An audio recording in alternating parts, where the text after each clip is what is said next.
नमस्कार सभी को। मैं Navneet Gautam classes of physics में आप सभी का स्वागत करता हूं। BSc third semester. आज क्लास आपकी इलेक्ट्रोमैग्नेटिक्स जो आपका पार्ट ए है, जिसे आप इलेक्ट्रोमैग्नेटिक थ्योरी भी कह सकते हैं, उसके इम्पोर्टेंट क्वेश्चंस के ऊपर है। तो काफ़ी दिनों से आप लोग कह रहे थे कि इम्पोर्टेंट क्वेश्चंस की एक सीरीज होनी चाहिए जो आपके लिए लाभकारी होती है एग्ज़ाम के दिनों में। तो आइए आपके इलेक्ट्रोमैग्नेटिक्स के इम्पोर्टेंट क्वेश्चंस यूनिट वाइज मैंने लिखे हैं, तो आइए देख लेते हैं जो आपके एग्ज़ाम के लिए बहुत ज़्यादा इम्पोर्टेंट क्वेश्चंस हैं। तो यूनिट वाइज हैं, unit first, unit second, unit third और यूनिट फोर्थ। तो फर्स्ट यूनिट बहुत बड़ी यूनिट है, तो क्वेश्चंस भी जाहिर है कि उसके ज़्यादा होंगे इम्पोर्टेंट क्वेश्चंस। तो देख लेते हैं। देखो जी, फर्स्ट यूनिट में आपकी गोस थ्योरम जो आपने 12th क्लास में भी पढ़ी थी, काफ़ी इम्पोर्टेंट है आपके लिए। और इसमें 12th में तो आपने इंटीग्रल फॉर्म पढ़ी थी, बीएससी में आप गोस थ्योरम की इंटीग्रल फॉर्म के साथ साथ डिफरेंशियल फॉर्म भी पढ़ते हैं, तो दोनों फॉर्म आप है ना पढ़ लेंगे अच्छे से। और इसके बाद इलेक्ट्रिक फ्लक्स क्या होता है वो भी आप कर लेंगे अच्छे से। इलेक्ट्रिक फील्ड ड्यू टू, ये जो इलेक्ट्रिक फील्ड ड्यू टू है ना, ये है आपका एप्लीकेशंस ऑफ गोस थ्योरम। तो गोस थ्योरम के 8-10 एप्लीकेशन हैं कम से कम, है ना। तो उनमें से 3 मैंने लिखे हैं जो बहुत ज़्यादा इंपॉर्टेंट है। एक है आपका due to infinite conductor wire, ठीक है जी, जो आपका 12th क्लास में भी था। Conductor wire, long straight conductor wire of infinite length, वही वाला डेरिवेशन है ये, ठीक है जी। इनफाइनाइट लीनियर चार्ज भी कह सकते हैं इसे, कभी इस नाम से आ जाए तो भी वही डेरिवेशन है। लीनियर चार्ज यानी चार्ज लाइन के अलोंग डिस्ट्रीब्यूटेड है, ठीक है जी, तो वही है। और इनफाइनाइट प्लेन शीट, जो इनफाइनाइट प्लेन शीट है, ठीक है जी, समतल अचालक प्लेट जो है, वही वाला डेरिवेशन है आपका। इसके बाद नॉन कंडक्टिंग स्फेयर है, ठीक है जी, ये डेरिवेशन भी आपका इंपॉर्टेंट है। और फिर कोलाम्स लॉ के साथ साथ जो Coulomb's law in terms of position vector है, ये भी आपका इंपॉर्टेंट है। और इक्विपोटेंशियल सरफेस की डेफिनेशन, इलेक्ट्रिक फील्ड इंटेंसिटी की डेफिनेशन, इलेक्ट्रिक डाइपोल और इलेक्ट्रिक डाइपोल मोमेंट, ठीक है जी। इलेक्ट्रिक फील्ड लाइंस और इनकी प्रॉपर्टीज भी पूछी जाती है। और ये देखो, ये बहुत ज़्यादा इंपॉर्टेंट क्वेश्चन है, बहुत ही ज़्यादा। इलेक्ट्रिक फील्ड और इलेक्ट्रिक पोटेंशियल किसके कारण? डाइपोल के कारण, ठीक है जी। लॉन्ग में आने की पूरी संभावना है इसकी।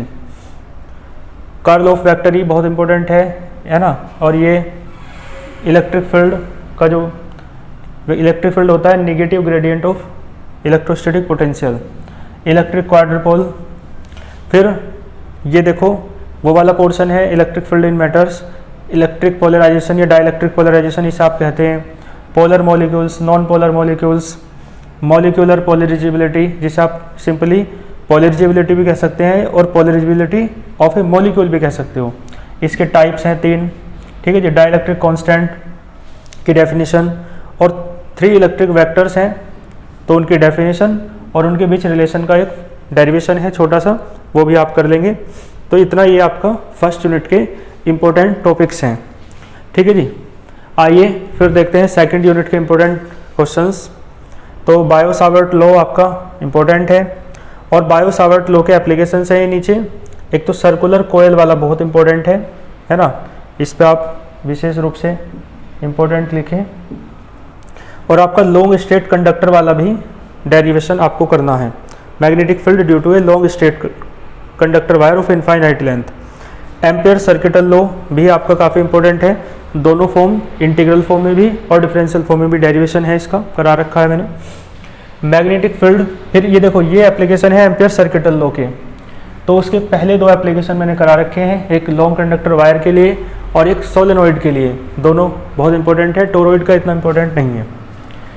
फिर देखो, ये वाला क्वेश्चन बहुत इंपॉर्टेंट है, मैग्नेटिक वेक्टर पोटेंशियल और मैग्नेटिक वेक्टर पोटेंशियल की हेल्प से मैग्नेटिक फील्ड निकालना किसी कंडक्टर वायर के लिए, ठीक है। ये क्वेश्चन लॉन्ग में पूछा जाता है।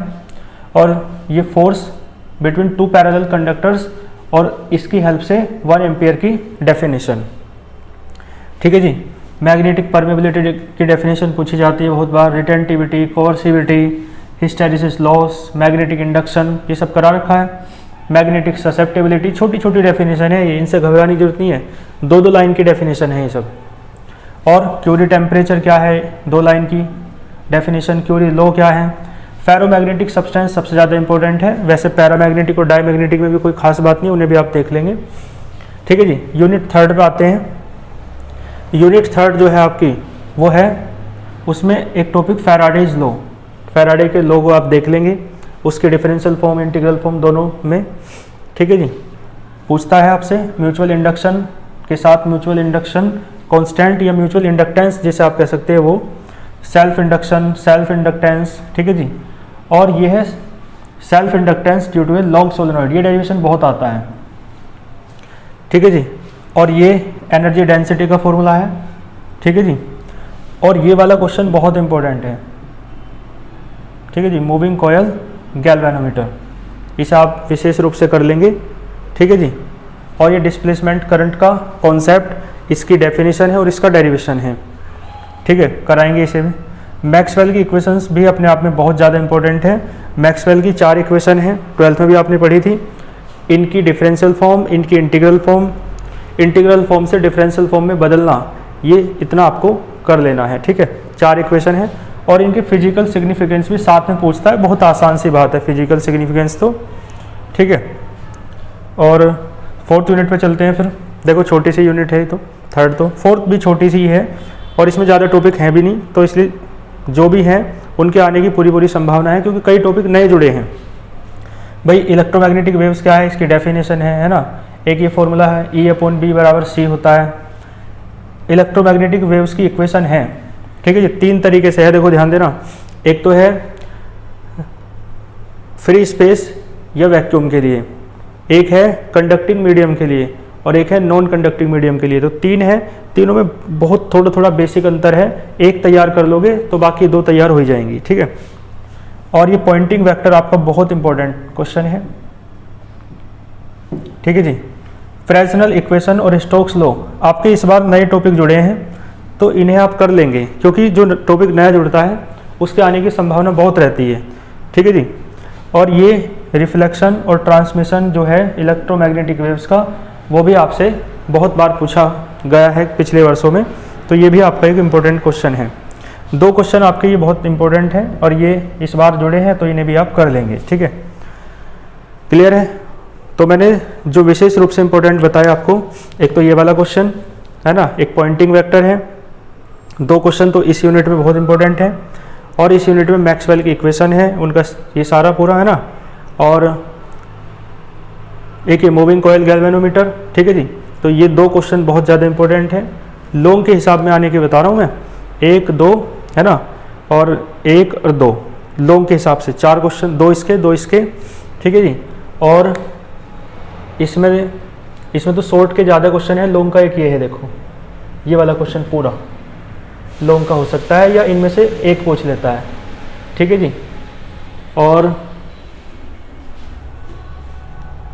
ये आ जाता है, ये बहुत ज़्यादा आता है, सर्कुलर कॉइल के कारण मैग्नेटिक फील्ड पूछ लेता है। सेंटर पर भी बताओ और एक्सिस पर भी बताओ, है ना। जो मैं कह रहा हूँ इस बार वो इन पर ज़्यादा ध्यान देना, जैसे ये बताया मैंने, अब जो मैं बताता रहा हूँ नीचे से, है ना। और इसमें छोटी छोटी डेफिनेशन तो आप कर ही लेंगे, है ना, क्योंकि उनमें कोई इतनी बड़ी बात भी नहीं है। और इसमें देखो लॉन्ग के हिसाब से ये क्वेश्चन बहुत ज़्यादा इंपॉर्टेंट है। ठीक है जी, क्लियर है। चलो, तो बाकी आप सब देख लेंगे। तो मैंने जो ज़्यादा इंपॉर्टेंट है, बहुत ज़्यादा इंपॉर्टेंट है, वो आपको बता दिया है। ठीक है जी। अब ये जो वीडियो है आपकी, इसमें मैंने इलेक्ट्रोमैग्नेटिक थ्योरी जो पार्ट ए है उसके इंपॉर्टेंट क्वेश्चंस का डिस्कशन किया। नेक्स्ट लेक्चर हमारा होगा जो physical optics and laser book है उसके इंपॉर्टेंट क्वेश्चंस के बारे में डिस्कशन। ठीक है जी। तो ये बुक आपकी यूट्यूब पर मैं करा रहा हूँ, और जो फिजिकल ऑप्टिक्स एंड लेजर वाली बुक है वो आपकी पेड बैच में चल रही है। यदि आप पेड बैच में ज्वाइन होना चाहते हैं तो ये नंबर है आपका,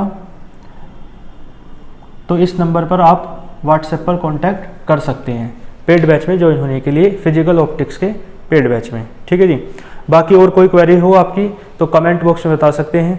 मिलते हैं फिर नेक्स्ट लेक्चर के साथ, तब तक के लिए अच्छे से पढ़ते रहिए। All the very best.